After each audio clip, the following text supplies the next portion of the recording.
I represent a European country which is a democracy, and we have always uttered the hope that elections also in Bangladesh will be free, fair and participatory.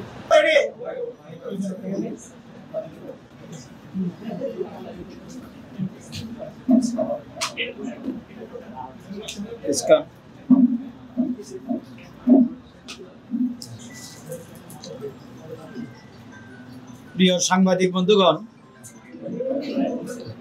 আপনারা ইতিমধ্যে অবগত হয়েছেন federal Republic of জার্মানির মাননীয় রাষ্ট্রদূত his excellency mister Achim toaster আজ বাংলাদেশ জামাত ইসলামীর সম্মানিত আমির ডাক্তার শফিকুর রহমানের সাথে এক সৌজন্য সাক্ষাৎকারে মিলিত হন এবং একটি বৈঠকে বাংলাদেশের বিদ্যমান পরিস্থিতি, গণতন্ত্র, গণতান্ত্রিক মূল্যবোধ, বাংলাদেশের অর্থনৈতিক উন্নয়ন, স্থিতিশীলতা এবং জার্মানি ও বাংলাদেশের সাথে সম্পর্ক নিয়ে বিস্তারিত আলোচনা হয়।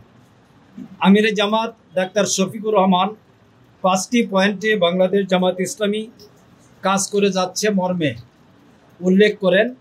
তিনি উল্লেখ করেন যে বাংলাদেশে গণতন্ত্রকে অর্থবহ এবং ফেয়ার ডেমোক্রেসির মাধ্যমে বাংলাদেশে স্থিতিশীলতা আনয়নের লক্ষ্যে জামাত অগ্রাধিকার দিয়ে কাজ করছে। ওয়ালটন আবারও মিলিনিয়ার অফারে ওয়ালটন ফ্রিজ কিনে আপনিও হয়ে যেতে পারেন মিলিয়নিয়ার। মিলিনিয়ার ছড়াছড়ি দেশ জুড়ে, এটা শুধু ওয়ালটনই পারে।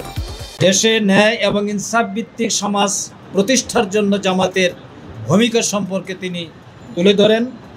আর বাংলাদেশের অর্থনৈতিক সমস্যার সমাধানের ক্ষেত্রে জামাতের যে অবদান বা ভূমিকা, সেটাও তিনি এই আলোচনার ভিতরে নিয়ে আসেন। এরপরে সবচেয়ে গুরুত্বের সাথে তিনি তুলে ধরেন যে শিক্ষা হচ্ছে মানুষ গড়ার সবচেয়ে বড় একটি উপাদান। এর মাধ্যমে সঠিক এবং ভবিষ্যৎ নাগরিক গড়ে ওঠে। এই নাগরিক গড়ে তোলার ক্ষেত্রে জামাত ইসলামী প্রায়োরিটি দিয়ে কাজ করে যাচ্ছে। বাংলাদেশ এবং জার্মানির মধ্যে বিদ্যমান অর্থনৈতিক সমস্যা, অর্থনৈতিক যে কার্যক্রম, সে সম্পর্কে আমিরে জামাত এবং হিজ এক্সেলেন্সি এখানে তারা উভয়ই একমত হন।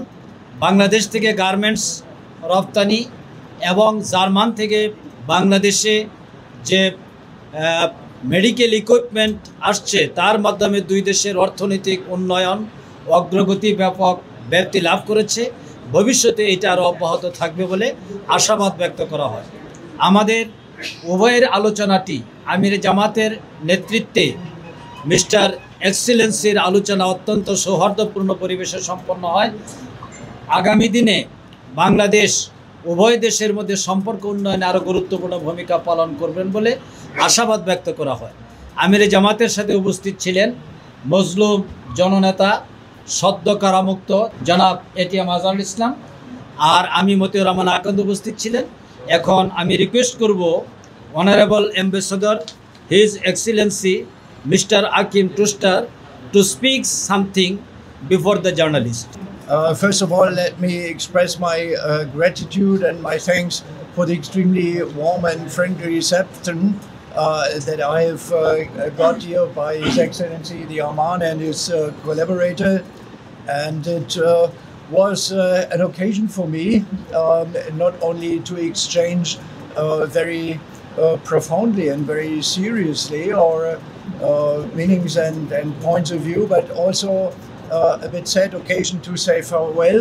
I represent a European country which is a democracy, and we have always uttered the hope that elections also in Bangladesh will be free, fair and participatory. Yes, thank you very much. আমরা গণতন্ত্র সম্পর্কে আলোচনা করেছি। উনি আমাদের আলোচনায় বলেছেন যে গণতন্ত্র মিন্স কম্প্রোমাইজ অ্যান্ড অ্যাকোমোডেশন।